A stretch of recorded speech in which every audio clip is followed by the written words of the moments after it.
لیں گے، اور وہ شبہ ہے اللہ کے رسول صلی اللہ علیہ وسلم کی وفات کے وقت آپ جب مرض الموت میں مبتلا تھے اور آپ کے اوپر بخار بہت سختی سے اور بہت زیادہ طاری تھا، بہت ٹیمپریچر ہائی تھا، اس وقت اللہ کے رسول صلی اللہ علیہ وسلم نے اپنے آخری ایام میں ایک بار فرمایا کرتاس لے کے آؤ یا کچھ کاپی وغیرہ لے کے آؤ کہ میں تمہارے لیے کچھ لکھ دوں اور جس کے بعد تم کبھی گمراہ نہیں ہوگے۔ اس وقت عمر بن الخطاب رضی اللہ تعالیٰ عنہ نے فرمایا تھا کہ اللہ کے رسول صلی اللہ علیہ وسلم سخت بیماری میں مبتلا ہیں، آپ تکلیف میں مبتلا ہیں، اور ہمیں اس وقت آپ کو زحمت دینے کی ضرورت نہیں ہے، حسبنا کتاب اللہ، ہمارے لیے اللہ رب العالمین کی کتاب کافی ہے۔ بہت ہی شد و مد کے ساتھ یہ شبہ، یہ ڈاؤٹ ممکن حدیث پیش کرتے ہیں کہ اللہ کی کتاب ہمارے لیے کافی ہے۔ یہ خلیفہ راشد عمر بن الخطاب رضی اللہ تعالیٰ عنہ نے خود فرمایا ہے۔ اور شیخ ہم دیکھنے جاتے ہیں، ابھی اچانک یہ بات ذہن میں آئی کہ یہ منکرین حدیث جو خود حدیث کا انکار کرتے ہیں، خود حدیث سے ہی سہارا لے کر یہ شبہ کھڑا کرتے ہیں، حالانکہ یہ حدیث ہی ہے۔ اللہ کے رسول صلی اللہ علیہ وسلم نے مرض الموت میں جو یہ بات کہی تھی کہ لاؤ میں تمہارے لیے کچھ لکھ دوں، اور پھر عمر بن الخطاب رضی اللہ تعالیٰ عنہ نے فرمایا کہ حسبنا کتاب اللہ، اللہ کی کتاب ہمارے لیے کافی ہے۔ تو شیخ عمر بن الخطاب رضی اللہ تعالیٰ عنہ نے جو بات کہی تھی اس کی کیا حقیقت ہے اور کیا اس سے مطلب سمجھا تھا؟ کیا اللہ کے رسول صلی اللہ علیہ وسلم اس کے بعد کچھ ایام تک زندہ تھے؟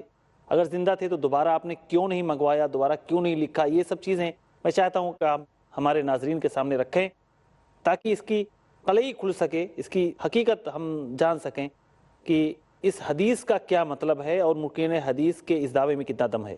الحمدللہ والصلاۃ والسلام علی رسول اللہ۔ یہ جو حدیث آپ نے ذکر فرمائی، حسبنا کتاب اللہ، تعجب ہے، بالکل یہی حدیث ہمارے شیعہ حضرات پیش کرتے ہیں، اور حضرت عمر بن الخطاب رضی اللہ تعالیٰ عنہ کی شخصیت کو مجروح کرنے کے لیے اس کو اتنی داستان سرائی کے ساتھ بیان کرتے ہیں جو سننے والے حیرت زدہ رہ جائیں۔ ان کے کہنے کا مطلب یہ ہوتا ہے کہ دیکھیے اللہ کے رسول تو چاہتے تھے کہ آپ کتاب لکھ جائیں، لیکن یہ عمر نے نہیں چاہا۔ الزام لگاتے ہیں کہ ان کو ڈر یہ تھا کہ کہیں آپ لکھ گئے تو سارا معاملہ گڑبڑ نہ ہو جائے۔ اچھا، تو معاملہ کیا گڑبڑ ہو جائے گا بھائی؟ تو کہتے ہیں اصل میں آپ حضرت علی کے لیے وصیت کرنا چاہتے تھے، وصیت لکھوانا چاہتے تھے کہ میرے بعد حضرت علی وصی ہوں گے، میرے حضرت علی کو خلیفہ بنانا، یہ لکھوانا چاہتے تھے۔ اچھا، عمر چونکہ سمجھدار آدمی تھے، وہ تاڑ گئے کہ کہیں ایسا نہ ہو جائے، اگر ایسا لکھوا دیا تو ہمارا تو کبھی نمبر ہی نہیں آئے گا، اس لیے کہا کہ نہیں، لانے کی کوئی ضرورت نہیں ہے، اور حسبنا کتاب اللہ اور یہ وہ سب کچھ کرتے رہے، اور بہت لام کاف بکتے رہتے ہیں۔ ایک صاحب سے اسی طرح سے اسی حدیث کو لے کر بات ہو رہی تھی، تو میں نے دو باتیں ان کے سامنے رکھی کہ ذرا ان دو باتوں کا جواب دے دیجئے۔ اللہ کے رسول نے کہا کہ ایتونی بکتاب اکتب لکم، ایک کتاب لیا اور میں تمہارے لیے لکھ دیتا ہوں۔ آپ کا کہنا یہ ہے کہ وہ حضرت علی کے سلسلے میں خلافت کا امر لکھنے والے تھے، حضرت عمر نے مخالفت کی اور نہیں لانے دیا اور نہیں لکھنے دیا۔ تو سب سے پہلی بات یہ ہے کہ حضرت عمر مخالفت کر رہے ہیں، آپ کے اہل بیت کہاں گئے تھے؟ تو ان کو لا کر پیش کر دینا چاہیے تھا۔ صحیح بات، کہ اللہ کے رسول یہ ہے، لکھ دیجیے آپ۔ حضرت عمر نے منع کیا، اپنے لوگوں کو منع کر رہے ہیں، وہ نہیں چاہتے ہیں، لیکن آپ تو چاہتے ہیں نا۔ صحیح بات ہے، آپ کو لا کر پیش کر دینا چاہیے تھا۔ حضرت علی کے لیے وصیت لکھی جا رہی تھی، حضرت علی کو، ان کے صاحبزادوں کو، ان کے خاندان والوں کو، حضرت عباس کو، حضرت ابن عباس کو، حضرت فضل کو، ان لوگوں کو تو لا کر پیش کر دینا چاہیے تھا کہ اللہ کے رسول یہ لیجئے۔ سب نے خاموشی اختیار کی۔ کیوں خاموش رہے یہ لوگ؟ ڈر گئے حضرت عمر سے، ذوالفقار والے تھے، شیر خدا تھے، فاتح خیبر تھے۔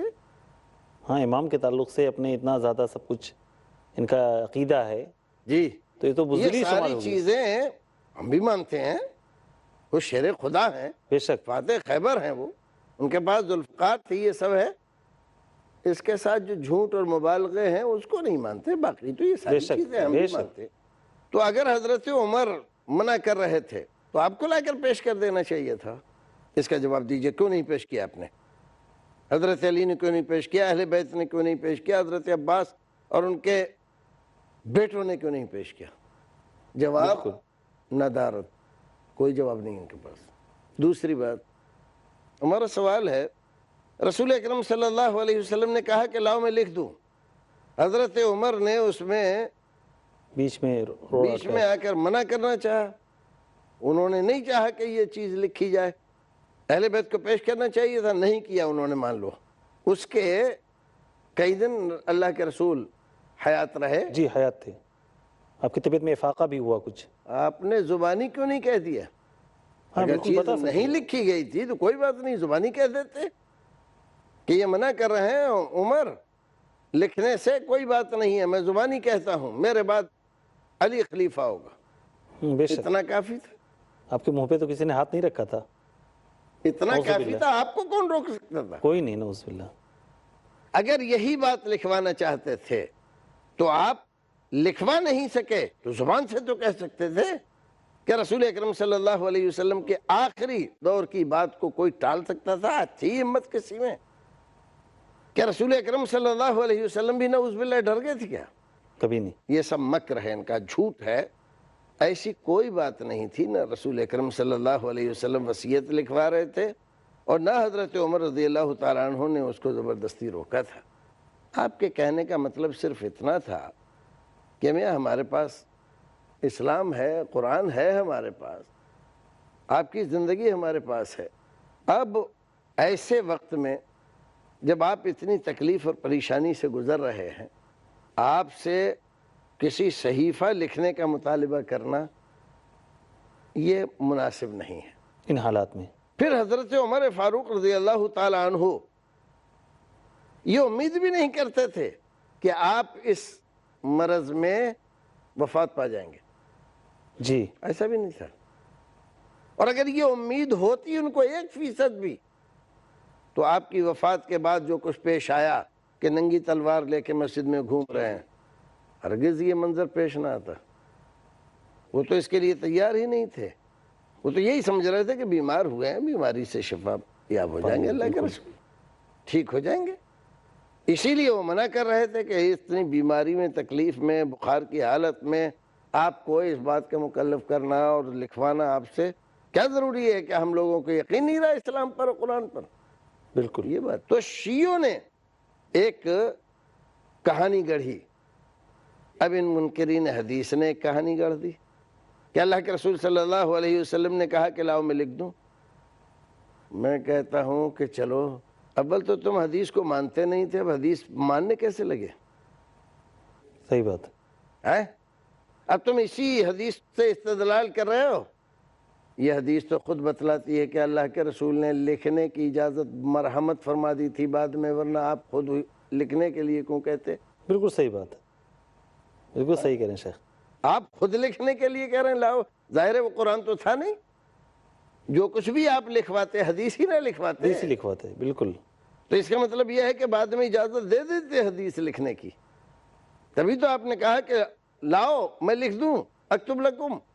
تو حدیث کے لکھنے کی اجازت تو تھی، ابھی تک تو جو آپ وکالت کر رہے تھے کہ حدیث لکھنے کی اجازت نہیں تھی، اللہ کے رسول نے منع کر دیا تھا، وہ ظاہر ہے کہ جھوٹ ہی تھا، مکر تھا آپ کا۔ اللہ کے رسول نے خود کہا کہ لاؤ میں لکھ دوں، حضرت عمر نے فرمایا کہ ہمارے لیے کتاب اللہ کافی ہے۔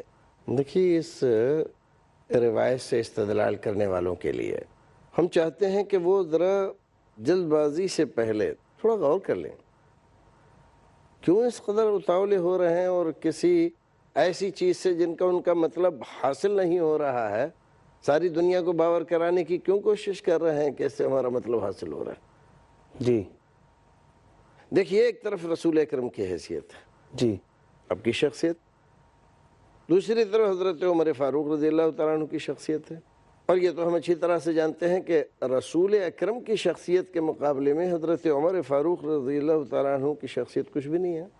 رسول اکرم فرماتے ہیں کہ لاؤ میں لکھ دوں تمہارے لیے۔ جی کیا لکھ رہے تھے؟ حدیث ہی نا؟ جی حدیث ہی لکھتے۔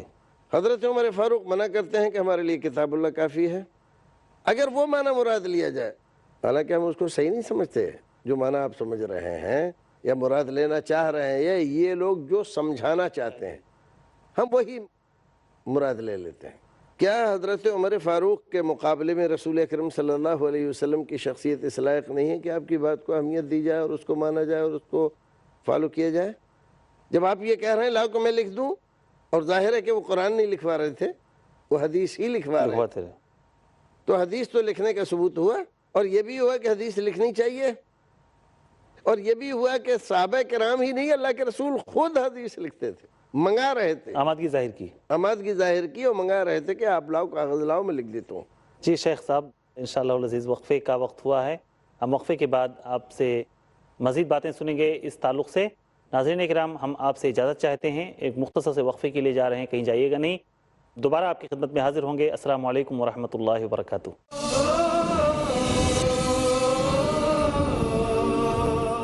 السلام علیکم ورحمۃ اللہ وبرکاتہ۔ ناظرین اکرام، وقفے کے بعد دوبارہ آپ کا استقبال کرتا ہوں۔ وقفے پہ جانے سے پہلے ہم حدیث قرطاس، جو حدیث ہے معروف حدیث، اس کے تعلق سے گفتگو کر رہے تھے کہ عمر بن الخطاب رضی اللہ تعالیٰ عنہ نے اللہ کے رسول صلی اللہ علیہ وسلم کے اس جواب میں کہ لاؤ میں تمہارے لیے کچھ لکھ دیتا ہوں، اور عمر بن الخطاب رضی اللہ تعالیٰ عنہ نے فرمایا تھا کہ حسبنا کتاب اللہ، اللہ کی کتاب ہمارے لیے کافی ہے۔ اور ہر آدمی اپنا الو سیدھا کرنے کے لیے یہ شبہ پیش کرتا ہے تاکہ وہ دین کے ساتھ کھلواڑ کر سکے اور اپنے منمانی طریقے سے، اپنے منمانی خواہشات کے حساب سے دین کی تشریح کر سکے۔ منکرین حدیث جو یہ شبہ پیش کرتے ہیں، وہ اپنے مقصد کے لیے پیش کرتے ہیں کہ اللہ کی کتاب ہمارے لیے کافی ہے، یعنی ہمیں حدیثوں کی طرف رخ کرنے کی ضرورت نہیں ہے، ہمیں اللہ کے رسول صلی اللہ علیہ وسلم کی سنتیں جاننے کی ضرورت نہیں ہے، بلکہ اللہ کی کتاب ہمارے لیے کافی ہے۔ ہمارے شیخ محترم جس پوائنٹ پر پہنچے تھے وہ یہ تھا کہ اللہ کے رسول صلی اللہ علیہ وسلم کی ایک طرف یہاں شخصیت ہے اور ایک طرف عمر الخطاب رضی اللہ تعالیٰ عنہ کی شخصیت ہے۔ جی شیخ، آپ وہ بات ذرا مکمل فرمائیں۔ دیکھیے، اس روایت سے استدلال کرنے والوں کے لیے ہم چاہتے ہیں کہ وہ ذرا جلد بازی سے پہلے تھوڑا غور کر لیں، کیوں اس قدر اتاولے ہو رہے ہیں، اور کسی ایسی چیز سے جن کا ان کا مطلب حاصل نہیں ہو رہا ہے ساری دنیا کو باور کرانے کی کیوں کوشش کر رہے ہیں کہ اس سے ہمارا مطلب حاصل ہو رہا ہے؟ دیکھیے، ایک طرف رسول اکرم کی حیثیت ہے، جی آپ کی شخصیت، دوسری طرف حضرت عمر فاروق رضی اللہ تعالیٰ عنہ کی شخصیت ہے، اور یہ تو ہم اچھی طرح سے جانتے ہیں کہ رسول اکرم کی شخصیت کے مقابلے میں حضرت عمر فاروق رضی اللہ تعالیٰ عنہ کی شخصیت کچھ بھی نہیں ہے۔ رسول اکرم فرماتے ہیں کہ لاؤ میں لکھ دوں تمہارے لیے۔ جی کیا لکھ رہے تھے؟ حدیث ہی نا؟ جی حدیث ہی لکھتے۔ حضرت عمر فاروق منع کرتے ہیں کہ ہمارے لیے کتاب اللہ کافی ہے۔ اگر وہ معنی مراد لیا جائے، حالانکہ ہم اس کو صحیح نہیں سمجھتے، جو معنی آپ سمجھ رہے ہیں یا مراد لینا چاہ رہے ہیں، یا یہ لوگ جو سمجھانا چاہتے ہیں ہم وہی مراد لے لیتے ہیں۔ کیا حضرت عمر فاروق کے مقابلے میں رسول اکرم صلی اللہ علیہ وسلم کی شخصیت اس لائق نہیں ہے کہ آپ کی بات کو اہمیت دی جائے اور اس کو مانا جائے اور اس کو فالو کیا جائے؟ جب آپ یہ کہہ رہے ہیں لاؤ کہ میں لکھ دوں، اور ظاہر ہے کہ وہ قرآن نہیں لکھوا رہے تھے، وہ حدیث ہی لکھوا رہے تھے، تو حدیث تو لکھنے کا ثبوت ہوا، اور یہ بھی ہوا کہ حدیث لکھنی چاہیے، اور یہ بھی ہوا کہ صحابہ کرام ہی نہیں، اللہ کے رسول خود حدیث لکھتے تھے، منگا رہے تھے، آمادگی ظاہر کی، آمادگی ظاہر کی اور منگا رہے تھے کہ آپ لاؤ، کاغذ لاؤ، میں لکھ دیتا ہوں۔ تو ان کے جو اعتراض اور جس چیز کو یہ دلیل بنا رہے تھے وہ تو دلیل رہی نہیں، وہ تو ختم ہو گئی۔ جی خود اس اب حدیث میں کہنا موجود یہ ہے۔ کہ حضرت عمر فاروق نے کہا حسبنا کتاب اللہ، حسبنا کتاب اللہ، حضرت عمر فاروق رضی اللہ تعالیٰ عنہ نے کہا تو کیوں کہا؟ حضرت عمر فاروق رضی اللہ تعالیٰ عنہ نے کیا اپنے عمال کو خطوط نہیں لکھے؟ لکھے، بے شک۔ کیا عامر ابن حزم کے پاس جو کتاب تھی زکوٰۃ کے سلسلے میں، حضرت عمر فاروق نے اس کو نقل کرا کے دوسرے لوگوں تک نہیں بھیجی؟ بالکل بھیجی۔ کیا حضرت عمر فاروق رضی اللہ تعالیٰ عنہ حدیث کو نہیں مانتے تھے؟ مانتے تھے، کیا حدیث کے مطابق فیصلہ نہیں کرتے تھے؟ بالکل کرتے تھے۔ جب ایک عورت کو جس نے زنا کیا تھا حاملہ تھی، حضرت عمر فاروق نے یہ ارادہ کیا کہ اس کو رجم کرا دیا جائے۔ حضرت علی رضی اللہ تعالیٰ عنہ کو پتہ چلا کہ ایسا ایسا فیصلہ کیا ہے حضرت عمر نے۔ حضرت علی رضی اللہ تعالیٰ عنہ آئے اور حضرت عمر فاروق رضی اللہ تعالیٰ عنہ کو اس مسئلے کے تعلق سے رسول اکرم کا فرمان سنایا اور یہ پوچھا کہ آپ اس کو سزا دے رہے ہیں اس جرم کی جو اس نے کیا ہے؟ ٹھیک ہے، لیکن جو اس کے پیٹ میں ہے اس کو کس جرم کی سزا دے رہے ہیں؟ اور ان کے پاس کوئی جواب نہیں تھا۔ پھر فرمایا کہ رسول اکرم نے اس سلسلے میں یہ کہا ہے، تو کیا انہوں نے اپنی رائے پہ اصرار کیا اور وہ جو چاہتے تھے کروایا؟ بالکل نہیں، اپنا فیصلہ نافذ کیا؟ نہیں کیا۔ بلکہ یہ فرمایا لولا علی لہلک عمر، اگر آج علی نہ ہوتے تو عمر تو ہلاک ہو چکا ہوتا۔ حضرت عمر فاروق رضی اللہ تعالیٰ عنہ کا یہ اعتراف اور اس فیصلے سے باز آ جانا، حضرت علی نے کیا پیش کیا تھا؟ قرآن کی کوئی آیت پیش کی تھی؟ نہیں، سنت پیش کی تھی۔ سنت پیش کی تھی۔ اس کا مطلب یہ سنت کو حضرت علی بھی مانتے تھے، بالکل سنت کو عمر فاروق بھی مانتے تھے۔ سنت ہی کی بنیاد پر جو انہوں نے فیصلہ کیا تھا، ان کی اصطلاح کے متعلق تو مرکز ملت کا سب سے ذمہ دار آدمی تھا نا وہ، بالکل۔ اور مرکز ملت نے فیصلہ کر دیا ہے تو فیصلہ نافذ ہونا چاہیے تھا۔ بے شک۔ لیکن مرکز ملت کو جب رسول اکرم کا فیصلہ ملا تو مرکز ملت نے اپنا فیصلہ واپس لے لیا، رسول اکرم کے فیصلے کو نافذ کیا۔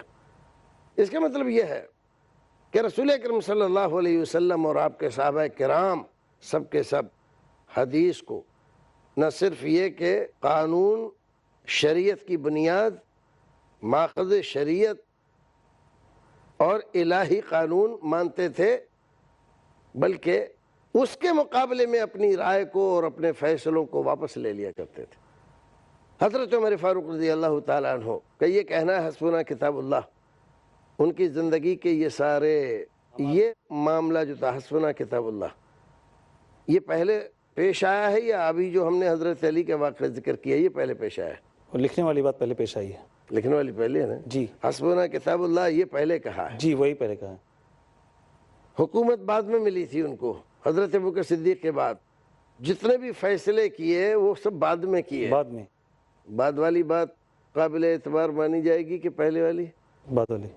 اگر اس کا معنی یہ تھا کہ خالی قرآن پر عمل کیا جائے گا تو ہم دیکھتے ہیں کہ جب ان کو خلافت ملی تو انہوں نے اس بات کو فالو نہیں کیا، بلکہ رسول اکرم کے فیصلوں کے مطابق، آپ کی احادیث کے مطابق فیصلے کیے ساری زندگی۔ بالکل۔ اور جب آپ کا فیصلہ کوئی مل گیا تو اس میں چون و چرا نہیں کیا، یہ نہیں کہا لیکن قرآن میں ایسا ہے، اگر مگر نہیں کیا۔ تو حسبنا کتاب اللہ کہنے کا مطلب ہرگز یہ نہیں تھا کہ ہم حدیث کو نہیں مانیں گے، آپ کے فرمان کو نہیں مانیں گے، صرف قرآن کو مانیں گے۔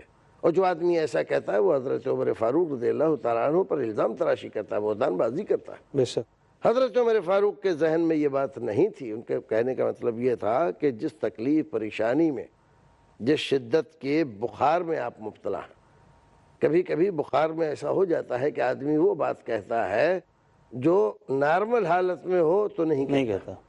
اسی طرح کی کیفیت میں آپ مبتلا ہیں، لہذا آپ کو تکلیف نہ دی جائے لکھنے کی ہے کسی چیز کی، قرآن ہمارے لیے کافی ہے۔ پھر آپ صحت یاب ہو جائیں گے تو اس کے بعد جی فیصلہ فرمائیں گے، جو کہیں گے وہ مانا جائے گا۔ اس کے بعد اللہ کے رسول اس دن زندہ بھی پھر تھے۔ اللہ کے رسول صلی اللہ علیہ وسلم کئی دن اس کے بعد حیات رہے، اگر وہ چیز ایسی ہی ضروری تھی جس کے لیے آپ کہہ رہے ہیں جی تو رسول اکرم صلی اللہ علیہ وسلم لکھوا دیتے۔